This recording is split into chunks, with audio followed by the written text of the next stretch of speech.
Memories are what makes us human. Memories of our childhood, travels, and time spent with family and friends. But what about our dogs? How much do they remember?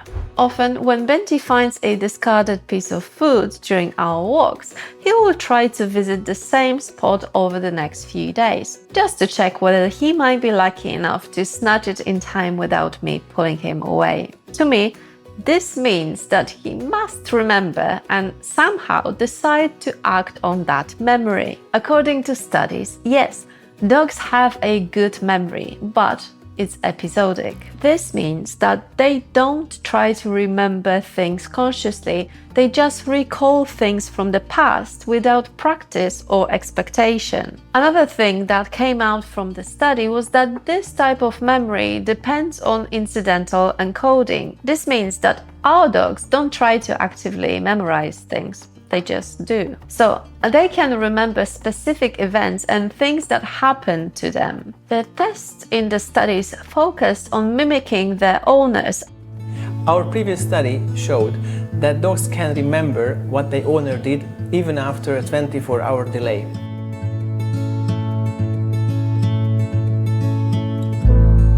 This is similar to asking, do you remember what your owner did?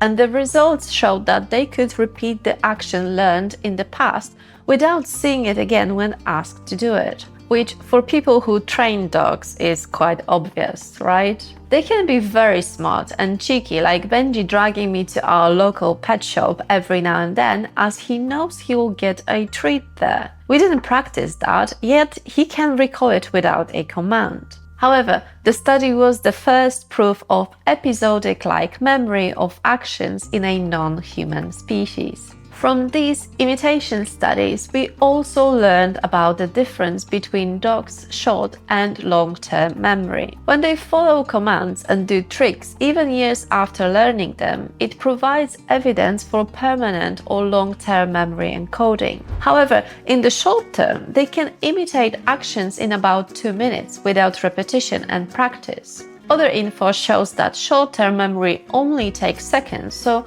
I think we need further studies to confirm that.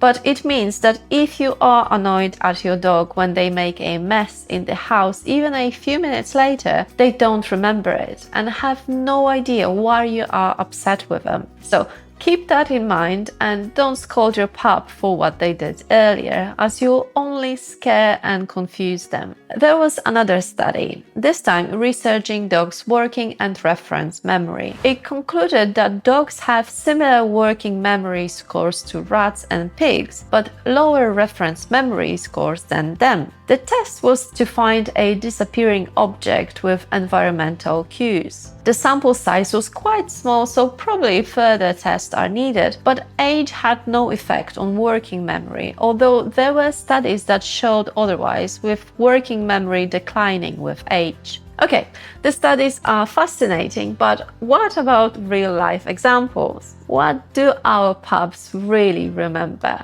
First of all, we have to understand that most likely they remember by association. So places, people, and experiences like getting a treat at a pet shop are associated with being happy and getting a free snack. Your tone of voice, stern or happy, is associated with the consequences rather than the action. Benji wakes us up every day around 7 a.m. to get his breakfast. He associates this time with getting food, but how he knows what time it is a topic for another video. Or there was an incident when a cat jumped at him from the bush, causing him to run away and scrape his nail so badly that it was bleeding. For months, when we walked in that direction, Benji would cross the road to avoid the spot. I have countless examples of him remembering things that even I forgot, most of which have to do with food or water that he wants to jump into. He also gets excited about certain places where he usually sees his friend Freddy for a playdate, which leads us to another question. Do dogs remember us and other dogs?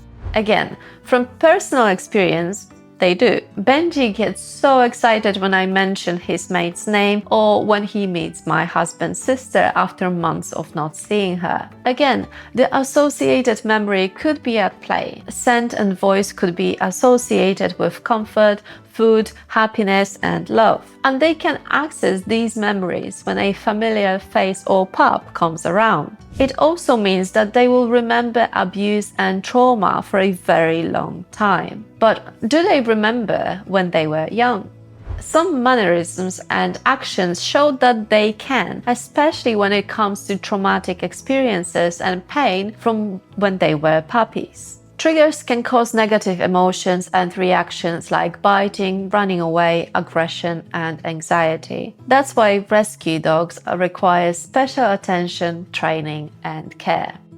Our dogs have incredible memories. Benji often surprises me with what he can remember weeks and months after the event. Sometimes it does feel like he has a selective memory on purpose, especially if he doesn't feel like doing something I ask. But we have to remember that both positive and negative experiences have an impact on our pups' memories. So let's make sure their lives are full of only the good ones. Thanks for watching, liking, and subscribing.